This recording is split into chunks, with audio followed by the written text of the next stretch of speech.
Channel में आपका स्वागत है। संविधान की सीरीज में आज का हमारा टॉपिक है धार्मिक स्वतंत्रता का अधिकार, right to freedom of religion, जो आर्टिकल 25 से 28 तक कवर्ड है। इसको हमने इन सब टॉपिक में कवर किया है जिससे पूरी तरह से आपकी अंडरस्टैंडिंग क्लियर हो जाए, स्पेशली संविधान पढ़ने वाले स्टूडेंट की। तो पहले हम समझेंगे कि राइट टू रिलीजन क्या है, ये किसको अवेलेबल है और इसमें क्या क्या रेस्ट्रिक्शंस है, और आर्टिकल 25 से 28 में क्या की प्रोविजंस है और इससे रिलेटेड लीडिंग केसेस। चलिए शुरू करते हैं। तो राइट टू रिलीजन क्या है?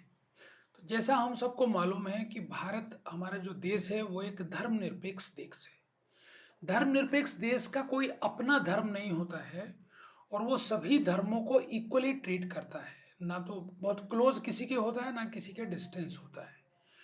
कई ऐसे मुस्लिम देश तो ऑलमोस्ट आप देखोगे सारे के सारे नॉन सेकुलर हैं और उनका इस्लाम उनका उनका नेशनल रिलीजन होता है। वहाँ पे दूसरे रिलीजन के साथ इक्वल बर्ताव नहीं होता।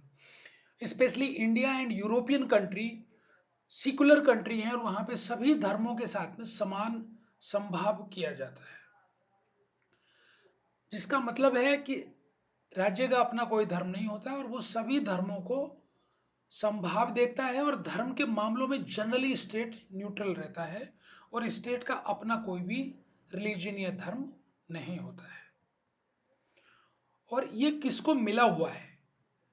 तो ये एक बड़ा अच्छा क्वेश्चन रहता है कि कोई भी अनुच्छेद में जो पार्ट 3 में राइट है वो किस किस को मिला हुआ है। तो संविधान के कुछ अधिकार सभी को मिले हुए हैं और कुछ सिर्फ उन नागरिकों को मिले हुए हैं।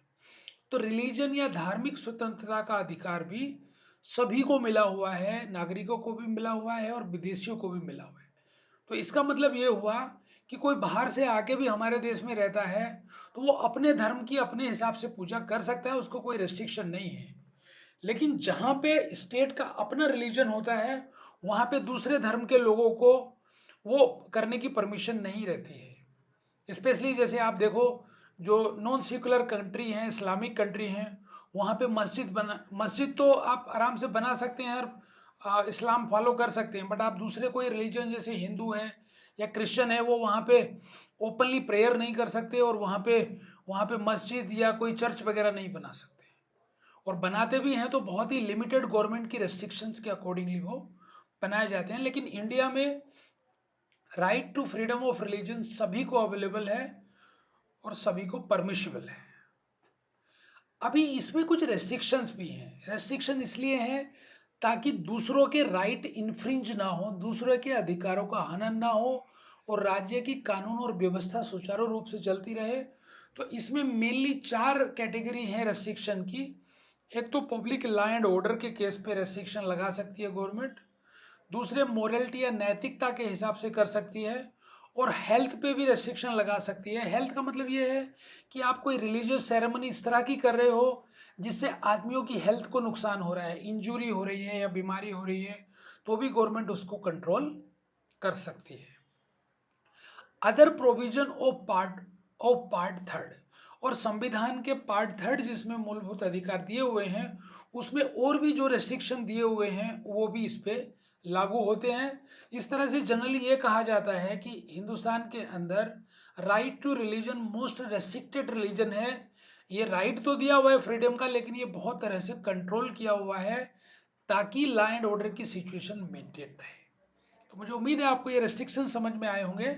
अब हम आगे बढ़ते हैं और आर्टिकल 25 से 28 के अंदर क्या क्या मेन प्रोविजंस है उनको हम लोग क्विकली देखते हैं। तो पहले आर्टिकल 25। आर्टिकल 25 ये कहता है कि सभी पर्सन को अपनी चेतना की स्वतंत्रता का अधिकार है और वो अपनी मर्जी से किसी भी धर्म को प्रोफेस कर सकते हैं, अबाध रूप से मान सकते हैं, आचरण कर सकते हैं और उसको उनको प्रचार करने का भी हक है, सब्जेक्टेड टू प्रीवियस कंडीशंस। तो वो कंडीशन आगे हम जहाँ भी बात करेंगे वहाँ पे रहेंगी, तो हम बार बार उनको रिपीट नहीं करेंगे। तो आप मर्जी चाहे आप अगर वयस्क हो गए हैं तो आप कोई भी धर्म फॉलो कर सकते हैं और उसको प्रचार कर सकते हैं और प्रसार कर सकते हैं और उसका बेनिफिट उठा सकते हैं।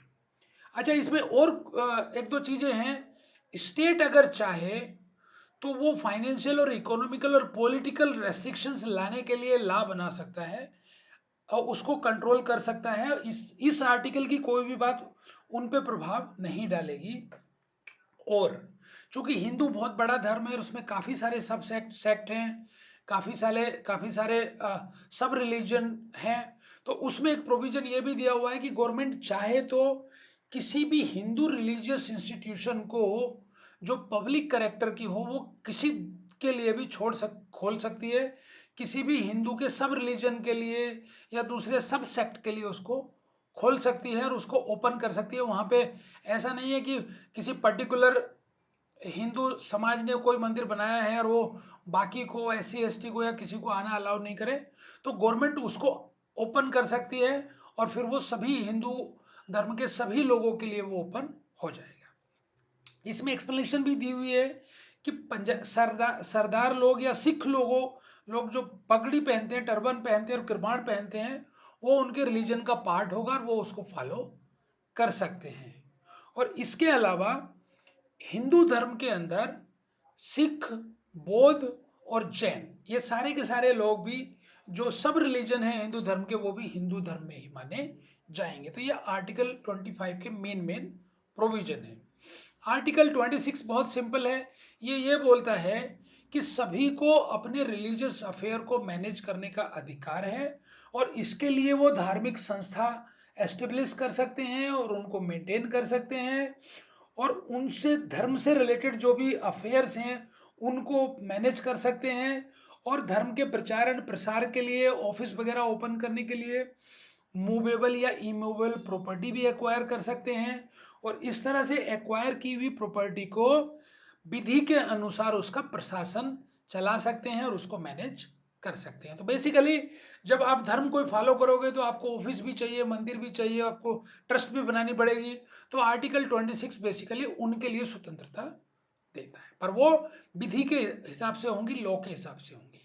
आर्टिकल 27 सबसे ज़्यादा सिंपल है। ये बोलता है कि आप रिलीजन के प्रमोशन करने के लिए जो भी खर्चे करते हैं, आपको जो भी इनकम होती है उसमें, उस पर कोई भी गवर्नमेंट कोई भी टैक्स नहीं लगाएगी। तो आपने देखा होगा कि आप जब चंदा देते हैं किसी भी धार्मिक संस्था को, तो जनरली वो टैक्स एग्जम्प्टेड होता है, 50% टैक्स एग्जम्प्टेड होता है देने वाले पे। लेकिन उस रिलीजन इंस्टीट्यूशन में जितना भी पैसा आ गया है, अब वो उनकी इनकम है जिस पे टैक्स नहीं लगेगा, वो उसको कहीं भी और कैसे भी खर्च धर्म के लिए कर सकते हैं। तो आर्टिकल 27 के बाद में हम लास्ट आर्टिकल देखते हैं इस सीरीज का, जिसका मेन टाइटल है freedom to attendance at religious instruction. हालांकि इसके अंदर दो तीन सब प्रोविजंस हैं, तो हम एक एक करके क्विकली देख सकते हैं। सबसे पहला ये है कि कोई भी शिक्षण संस्था जो स्टेट द्वारा फंडेड की जाएगी, मान लिया गवर्नमेंट एड कर रही है, गवर्नमेंट पैसा दे रही है उसको चलाने के लिए किसी भी धार्मिक संस्था को, तो वहां पे धर्म विशेष की पढ़ाई नहीं होगी। सबसे पहली चीज ये बोलता है। दूसरा पॉइंट इसका ये बोलता है कि अगर कोई ऐसी संस्था है जो गवर्नमेंट उसका प्रशासन चला रही है, लेकिन वो किसी विशेष धर्म की ट्रस्ट के द्वारा फंडेड है और पैसा वहां से आ रहा है, तो वहां पे वो freedom of education, religious education को परमिट कर सकती है।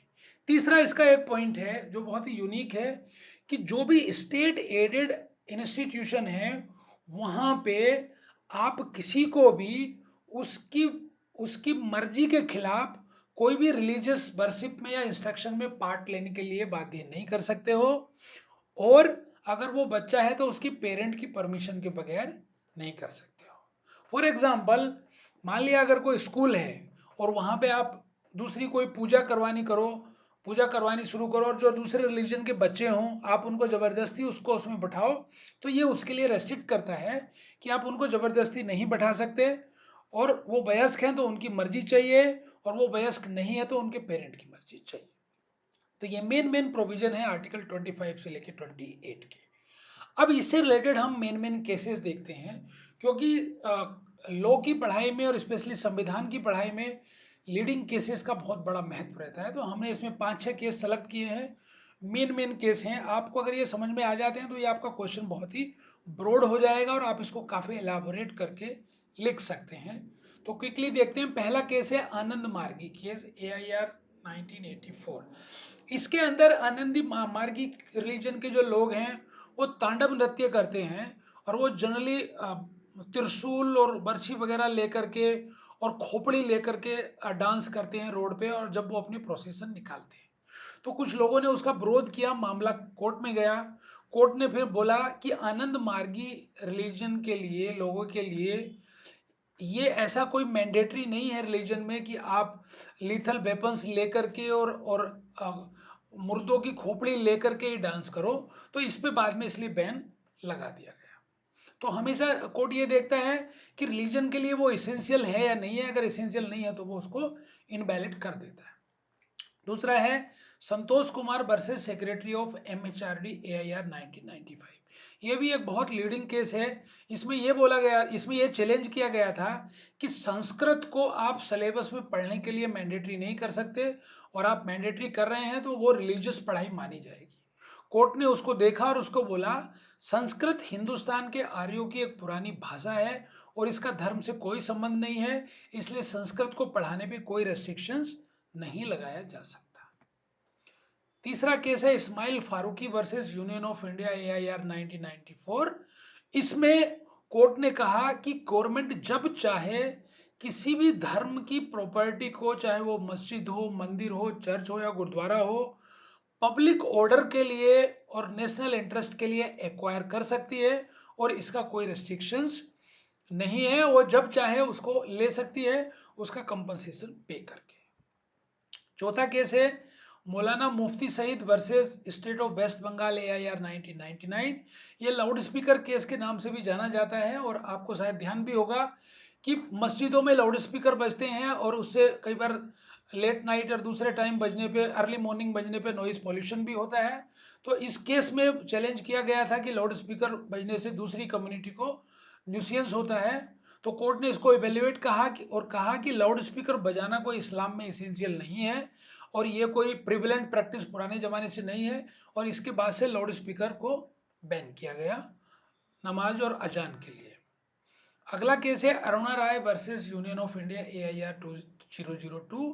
इसमें बताया गया कि जो सिलेबस 2002 में HSC और SSC का 10वीं और 12वीं का रिवाइज किया गया था, तो इन्होंने बोला कि उसका भगवाकरण किया जा रहा है, उसको उसको धर्म का रूप दिया जा रहा है, और उसका सेफ्रोनाइजेशन किया जा रहा है। तो कोर्ट ने उसको पूरी तरह से इवेल्युएट करने के बाद बोला कि रिवाइज सिलेबस के अंदर कुछ भी सेफ्रोनाइजेशन जैसा नहीं है, और इस केस को रिजेक्ट किया। लास्ट केस हमने इसमें लिया है बहुत interesting, Javed versus state of Haryana. इसके फैक्ट ये हैं कि हरियाणा गवर्नमेंट ने बोला कि पंचायत के इलेक्शन में खड़ा वही आदमी होगा जिसके 2 बच्चे या 2 से कम बच्चे होंगे। 2 चाइल्ड पॉलिसी इन्होंने अप्लाई कर दी। अभी जनरली क्या होता है, जिनके ज़्यादा बच्चे हैं अब वो इलेक्शन में पार्टिसिपेट नहीं कर सकते, खड़े नहीं हो सकते। तो ये केस कोर्ट के सामने आया, और कोर्ट ने कहा कि 2 बच्चों की पॉलिसी लागू करना कोई राइट टू फ्रीडम के खिलाफ नहीं है, और ये रेस्ट्रिक्शन रीजनेबली लगाया जा सकता है, और इस 2 चाइल्ड पॉलिसी को इलेक्शन के लिए कोर्ट ने वैलिड ठहराया। तो देखिए इस तरह से हमने right to freedom of religion cover कर लिया। मुझे उम्मीद है आपको इस शॉर्ट वीडियो में समझ में आया होगा ये ब्रॉड टॉपिक।